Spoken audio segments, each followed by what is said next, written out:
Well, the Minnesota Senate held a bill in committee today and heard had a hearing on a measure that would remove the Housing Stabilization Services Program from state law, basically codifying the termination that we saw last year from Governor Walz and his administration. This is the program that, as you mentioned, was riddled with fraud and exposed in a series of KARE 11 investigative reports last year.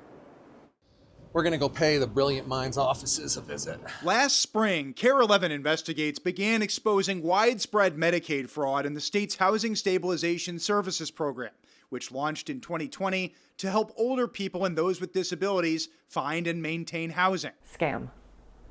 100%. After KARE 11 reported on questionable billing, bribes, falsifying of records, and even billing for dead clients, the Minnesota Department of Human Services requested that the federal government approve termination of the state's HSS program starting in November. Credible allegations of fraud was unprecedented, so we did take an unprecedented step. On Monday, a DHS official testified before the Senate Human Services Committee about a bill that would officially remove housing stabilization services from state law, sponsored by DFL Senator John Hoffman. Members, this bill, it's a simple bill. In addition to formally ending housing stabilization services, Hoffman added an amendment to the bill that would require DHS to get legislative approval in the future before moving to terminate any Medicaid program. While I appreciate the governor's willingness to act quickly and decisively to stop the fraud, it's only the legislature that can repeal a program established in statute. The bill advanced in the Senate committee despite questions from Republican Senator Jordan Rasmussen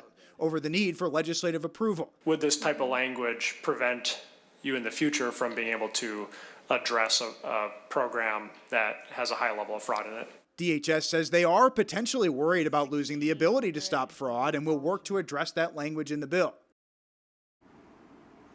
So over in the House of Representatives, this same bill is moving forward without that language that would require legislative oversight.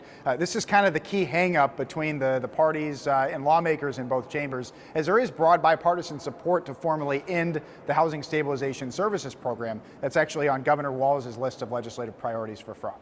Back to you. All right. No, you'll keep following it. Thank you, Danny.